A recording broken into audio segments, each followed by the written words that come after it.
ជាដំបូងសូមចម្រើនពរអ្នកគ្រូសូមសួរមិត្តនិស្សិតទាំងអស់ដោយសេចក្តីរាប់អានហើយថ្ងៃនេះគឺខ្ញុំសូមធ្វើការបង្ហាញពី assignment ដែលគ្រូបានដាក់ឲ្យហើយជាដំបូងសូមណែនាំខ្លួននិងសមាជិកក្រុមហើយសមាជិកក្រុមមាន5នាក់ទី1គឺលីរិតថ្នាក់ភាពផ្ទាល់ទី2សុខវិសាទី3វិប្លង់ទី4ថនសុភ័ក្រនិងទី5តាប់សិតនេះគឺជាសមាជិកក្រុមហើយតទៅជាមួយនឹង website គឺយើងធ្វើតទៅជាមួយនឹង website order online 24/7មានន័យថា order 24ដងក្នុងរយៈពេល7ថ្ងៃហើយ website នេះគឺយើងវាចេញពីភាសា ASP ហើយ HTML CSS ហើយនិង Bootstrap ជាមួយនឹងភាសាដែលយើងប្រើតទៅជាមួយនឹង CSS HTML ជាមួយនឹង JavaScript ផងដែរនេះគឺជា interface របស់ website របស់យើងដែលនៅលើនេះគឺយើងមាន tab មួយដូចជា tab home នៅ home app contact talk ហើយនិង sort product ហើយនឹងបន្ត search និង register នឹងទៅទី1តទៅជាមួយនឹង website ដែលយើងបង្កើតឡើងដោយសារយើងមើលឃើញពីអត្ថប្រយោជន៍ជាច្រើនដូចជាទី1 website គឺយើងអាចប្រើប្រាស់ជា online បានបែបនេះវាជួយឲ្យចំណេញពេលវេលាទៅដល់អ្នកប្រើប្រាស់និង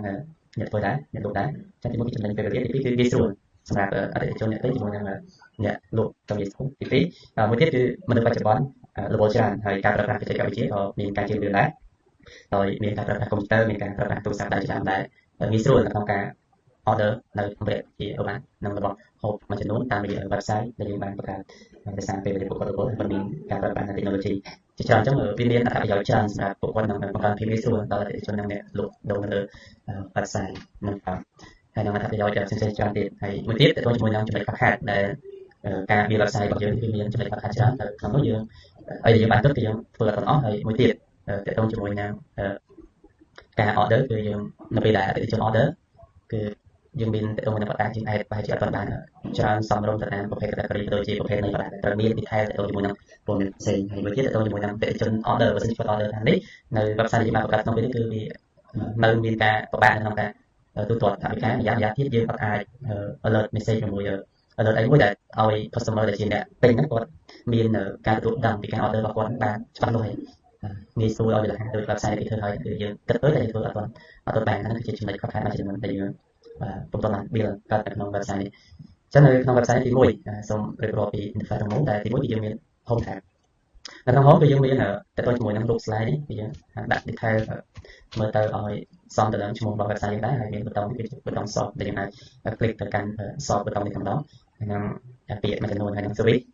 នៅលើ service ហើយ service នេះគឺយើងបង្ហាញពីធំរបស់យើងដែលតទៅជាមួយនឹង service របស់ website របស់យើងទី1គឺយើង detail យកគោលធំគឺ fast delivery គឺងាយស្រួលទៅពេលគាត់ order យើងទទួលដែរយើងដឹកជូនដល់គាត់ដែរមានលឿនហើយមួយទៀត customer support គឺយើងអាច support ទៅកាន់ customer បានប្រពេលគាត់ order ចេញពី website របស់យើងក្នុងរយៈពេល24ម៉ោងហ្នឹងបានហើយមួយទៀតវាចំណេញនៅលើ secure payment គឺគាត់អាច payment បានស្រួលដែលយើងមាន payment method ដែលយើងគិតក្នុងប្រកាសហើយក្នុងនេះយើងបានប្រើដែរអញ្ចឹងសម្រាប់ការ payment method គឺវាងាយស្រួលនិងសុវត្ថិភាព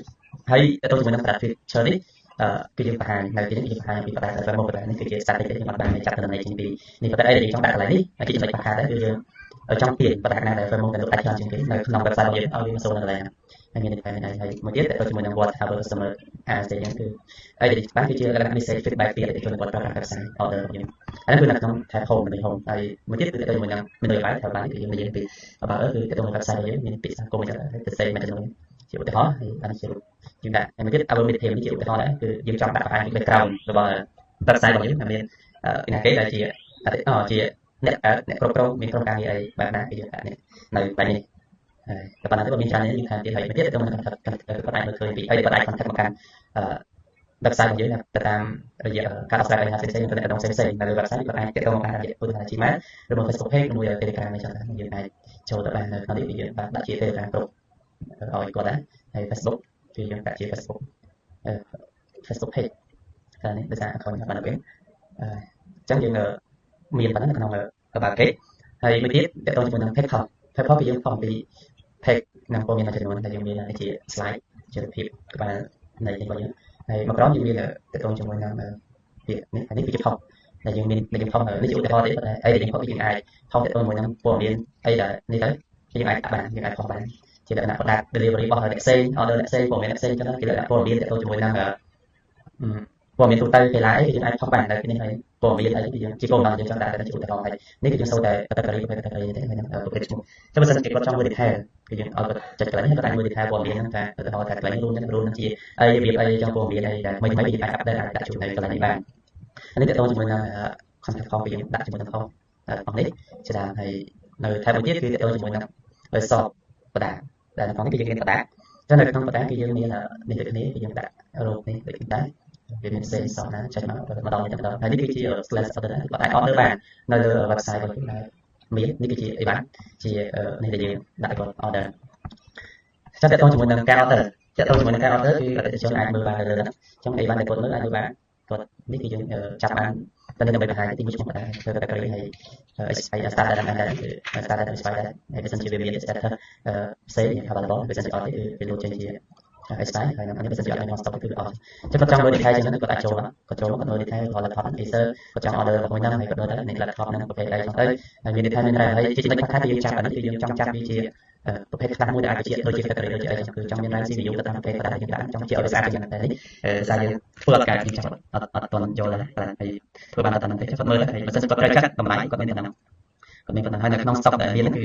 អានេះនៅ order បានក្នុង stock មានក្នុង stock មាន7កណ្ដាលគឺនៅ7កណ្ដាលតែប៉ុណ្ណឹងចឹងបើគាត់ត្រូវចាត់គាត់ចុច order ដល់ពេលដែលគាត់ order គឺទាមទារឲ្យគាត់ log ជាមួយគាត់ register ជាមួយនឹង Gmail ដែលតាមពិតវាអត់ទៅតែដោយសារយើងនេះចឹងបើគាត់ថ្មីដល់គឺគាត់អត់មានបង្ហាញអញ្ចឹងគាត់អត់មាន account គឺគាត់ចុច register មកចឹងនៅក្នុង register គឺត្រូវការតែ full name របស់គាត់ទេនៅនេះគឺសូមដាក់ឈ្មោះជាឧទាហរណ៍ទីហើយគាត់ដាក់ Gmail មកទីgmail.com password confirm password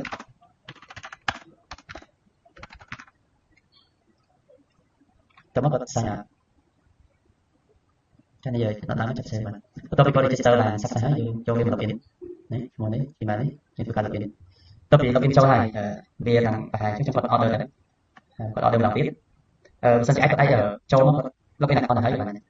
ចឹងនៅពេលដែលគាត់ចូលមកចុច add card ហើយអីដែលវាគឺបង្ហាញទី1ចំនួនទី2ឈ្មោះទី3រូបភាពនិងទី4តម្លៃហើយនឹងសាប់ទៅណាអញ្ចឹងកន្លែងនេះគាត់ចង់បន្ថែមបើគាត់ចង់បន្ថែមដាក់គាត់អាចចុចកន្លែងមកអញ្ចឹងវាឡើងដល់2ណាគាត់ចង់បានកុំព្យូទ័រ2អញ្ចឹង2កន្លែងបូកតាមហ្នឹងហើយបន្ទាប់មកគាត់ចង់បានដាក់ផ្សេងទៀតគាត់ទៅទិញភេទទូរស័ព្ទ Samsung មួយទៀតអញ្ចឹងគាត់តែចង់ Samsung មកទៀតចំនួនកន្លែងបន្ទាប់មកគាត់ចង់បាន2ដែរចាអាចបាន2កន្លែងបូកទៅតាមចំនួនសរុប total កន្លែងនេះគឺបូកចំនួននេះមក2000 2000 2000អញ្ចឹងគាត់ order 2ប្រហែលនេះទាំងអស់វា4ចំនួន4ដែលដាក់ឲ្យមានពី Acer និង Samsung ចឹងកន្លែងនេះនៅពេលដែលគាត់សម្រេចចិត្ត order បានហើយគាត់អាច add ទៅ add តាមទីបានគាត់អត់ទេគាត់ចូលកន្លែងវិញមកចឹងជំរឿននៃការ payment របស់គាត់បើសិនជាគាត់ចង់ pay នៅលេខគាត់ pay នៅដល់តែប៉ុន្តែបើគាត់អត់ pay ទេគាត់អាច pay តាមរបស់គាត់បើសិនជាគាត់អត់ pay ទេគាត់អត់ទេចឹងគាត់ order បានហើយគាត់ចុច complete order នៅពេលដែល complete order load បាក់សិនចឹងគាត់ដាក់វាបាច់ហើយប៉ុន្តែ customer គាត់អាចចូលទៅ check ជាមួយនឹង order របស់គាត់នេះហើយនឹងគាត់ចូលទៅ check គាត់បាន order អីគេចឹងគាត់បាន order គាត់មាន ID មានថ្ងៃខែឆ្នាំនេះគឺ order គាត់ហើយ ID មាន2ហើយឈ្មោះតម្លៃ Acer 2 Samsung 2គ្រឿង Acer 2គ្រឿងតម្លៃច្រើនគាត់ order របស់គាត់អានេះគឺជា customer order គាត់អាចមើលឃើញហើយគាត់អាចទៅ order ទៀតទៅបានគាត់ចូលសបដែរគាត់ទៅ order អត់មានឧទាហរណ៍គាត់ order computer មួយទៀតអត់មាន computer តែសោះចឹងគាត់មិន Samsung order iPhone មួយទៀតគាត់ចូល order iPhone មួយទៀតយកទៅមើលគាត់ complete order ដែរហើយបែបមកវិញចឹងគាត់ចូលមកមើលឃើញបណ្ដារបស់គាត់មួយទៀតគាត់បាន order រួចហើយចឹងបើសិនជាគាត់ log out ហើយគាត់ login ឡើងវិញជាមួយនឹងឈ្មោះនោះក៏ដែរគាត់នៅអាចមាន sister នៅលើនោះក៏ដែរហើយគាត់ត្រូវបាន order ខ្លះចេញពីដូចជាមកនៅភាសាហ្នឹងតើតោះជាមួយនឹង database គឺយើងអាច select ទៅបានតើតោះមួយនឹង order បតានេះចឹងយកទៅអស់ទៅបានចឹងគាត់ select នៅតែទាំងអស់នេះគាត់ select យើងអាច select ទៅបានតើតោះមួយនឹង admin អ្នកកាន់ website ហ្នឹងចឹងទី1តើតោះជាមួយនឹងបតាដែលយើងមានយើងមានបតាតែប៉ុណ្ណឹងដែលយើងបាន add បតារបស់នេះនេះបតាដែលយើងបាន add គឺយើងមានបតាចំនួនប្រមាណហ្នឹងមានទាំងអស់ហើយតើតោះជាមួយនឹង shopping cart អានេះវាអត់មានតែវាមាននៅពេលដែលគាត់ចុច order ចុច add cart គឺវាមានទៅបានមាននេះបន្ទាប់ពីគាត់ add cart ហើយគាត់ចុច order មាន order item គឺជាចំនួនដែល item ដែលគេបាន order មកមានចំនួនប្រមាណអីបានជា admin អ្នកមើលទេហើយបន្តមក order តើតើមួយនឹង order គឺយើងចាប់យក ID ហើយនឹង email ទៅបានតែបើសិនជាគាត់ប្រតិទិនគាត់ order ចំនួនមិនបដាថ្ងៃណាចឹងនៅក្នុង database យើងអត់បានទេយើងអាចមើល detail ទៅលើហ្នឹងហើយដែលគាត់អាចមើលព័ត៌មាន order របស់គាត់ចំនួនប៉ុន្មានយើងជា admin អាចមើលបានតែសិនជា database បានតែគាត់អាចមើលបាន ចឹងបន្ទាប់ពីគាត់ order ហើយគាត់ចេញនេះគឺជា customer order មួយទៀតគាត់លុបអញ្ចឹងមួយទៀតទៅជាមួយនឹង admin អានេះគឺជា customer order គាត់ order គាត់អាចទៀតអាចបាននេះទាំងអស់ហ្នឹងហើយមួយទៀតគឺសម្រាប់ admin ចឹង admin user admin បើសិនជា user admin login គេចូលមកប៉ុណ្ណឹងអាចមើលបានដូចគ្នាទាំងអស់ទាំងពាក់ព័ន្ធជាមួយនឹងព័ត៌មាន customer អាចមើលបានយើងអាចមើលបានដូចគ្នាប៉ុន្តែអីដែលប្លែកសម្រាប់ set របស់ admin គឺឧទាហរណ៍នេះដែលយើងនេះគឺយើងមានឃើញទីនេះគឺបន្តឯកមានន័យថាសម្រាប់ admin គឺគាត់អាចបន្តិចបានអស់ទាក់ទងជាមួយនឹងបដាហើយនឹង account មួយចំនួនដែលទៅ add បដា create data មួយ cost អីច្រើននេះគឺគាត់អាច create បានអញ្ចឹងគាត់ចុច add new មកនឹងគាត់ដាក់ចំណងជើងគាត់ឯងមកហើយ content ជាឧទាហរណ៍ចឹងហើយគាត់អាច select category ប្រភេទអីហើយគាត់ទៅរូបភាពមក create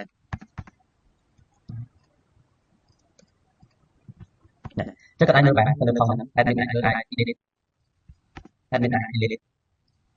ទៅ delete អត់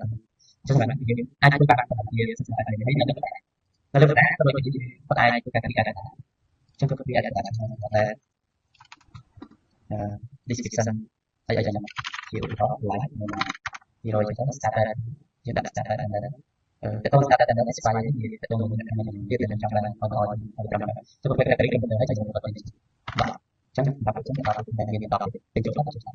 ចឹងគាត់ទៅយក data មក computer ប្រភេទដែរជួយទៅផងដែរចឹងគាត់ create គាត់ create ធ្វើគាត់ដាក់មាន computer តែ detail មាន3មួយដែរគាត់ចូលមួយ data ទី data computer ចឹងមានចំនួនប្រមាណ server variable អានេះ10 variable ចឹងគាត់អាច edit បានគាត់ចង់ដូររូបវិសាយ៉ាងហ្នឹងគាត់ដាក់ data បាន edit បានហើយគាត់អាច add category អីផ្សេងៗអាចបានដូចនេះគាត់អាច view អាច delete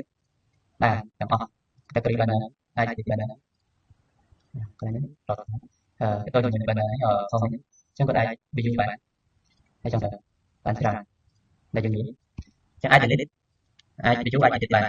នេះគឺជា set របស់ admin មួយទៀត admin ក៏គាត់អាចមើល user ថានៅពេលដែល user register សម្រាប់ ping សម្រាប់ ping នេះ register តែគាត់ register ចូលមកដូចមិនចឹងយើងនេះប្រតិ Gmail នេះនៅក្នុង business ចឹងតែចាប់បានចឹងគាត់អាចមើលបានតាំងរបស់ admin របស់ឯងតាំងពីអ្នក register មកចែកហើយមួយទៀតអាចមើលទៅ order បើសិនជាអាចមាន set order នេះបើសិនជាអាចដាក់ user admin មកពីចេញ order បណ្ដាអញ្ចឹង display នេះអាចមើលបានហើយទៅមួយនេះគាត់មើលបានគាត់ order មកដាក់មកមានចំនួនប៉ុណ្ណឹងអញ្ចឹងជាប្រវត្តិទៅមើលមាន order iPhone បានមកប៉ុណ្ណឹងហើយគាត់អាចនៅក្នុង database នេះនេះតែ database គាត់ database បានមកតែប៉ុណ្ណឹងជាប្រវត្តិ order អាចមើលបាន order ID order data ទៅហើយសម្រាប់កម្មសិទ្ធិ order កម្ម customer យើងអាច contact តាមរយៈប្រវត្តិទាំងអស់ហ្នឹងទៅជា Gmail ដែលយើងអាច contact តាមប្រវត្តិក្នុងដំណាក់នេះអាចจะមានលេខសំដែងដែលដាក់ Gmail ចឹងអាចទៅតាម Gmail ហើយគាត់ទៅមាន message ទៅតាម ID មកទៅតាមហ្នឹងទាំងអស់អានេះគឺជា order ID ទីរួមអាចគាត់អាចបាន order យើងមកអីយើងមកហើយអាចចំនួនមកដាក់ក្នុងមកចឹងតម្លៃនិយាយគាត់បានថាទៅរួមទេចឹងគឺគាត់អាចធ្វើបានទាក់ទងជាមួយនឹងuser ទាំងអស់ទាំងប្រវត្តិទាំងការឆែកទៅលើ order ឆែកទៅលើបណ្ដាការមានគឺបានអស់អានេះគឺជា user rule យើងមានតែលើ admin និង user ធម្មតាទេadmin នៅបានហើយនេះគឺជា user ដែលគាត់បាន register ចូលមាន user នៅក្នុងនេះ email confirm អីចឹងទៅអានេះគឺជា user login របស់ឯង register ចូលហ្នឹងអញ្ចឹងនឹងគឺជា website ដែលយើងបានធ្វើបាន demo សម្រាប់ admin គឺគាត់អាចគ្រប់គ្រងបានតែហើយអត់អាចនេះទេទៅទៅនឹងបាន website របស់យើងមកមិនសិនជាក្នុងករណីយើងមានការក្រុមការងារតែដែលបានដោយ user មិនសិនជានេះអាចមានសិទ្ធិប្រកាសតែយើងអត់ប្រើការកើតដល់នេះយើងចូលមកបង្កើតថែមនៅ user នៅកន្លែងនេះហើយយើងធ្វើការ assign ទៅទៅជាមួយនឹងបណ្ដាទៅទៅជាមួយនឹងមានសិទ្ធិគាត់គាត់អាចយើងមិនចេញពីកូដរបស់យើងទៅទាំងអស់តែនេះគឺយើងត្រឹមតែប៉ុណ្ណឹងមានអាចមើលបានប៉ុណ្ណឹងគាត់អាច login ចូលអាចចេញបានតាមតែ login តែនេះតាមប៉ុណ្ណឹងមិនសិនជាក្រៅពីនេះគាត់អត់អាចមើលបានទៅលើការ delete update data ទេមិនអត់មានទេហើយតែសំខាន់នេះគឺការ order របស់ customer គាត់មានអាចមើលបានលើបណ្ដាសិនជាបណ្ដាវា full delay អាចនិយាយទៅ expire យើងអាច order បានអត់ stock គាត់គាត់ទៅបានតែមានគាត់បើសិនចង់បានបណ្ដាអាចចូលទៅយើងចូលតាម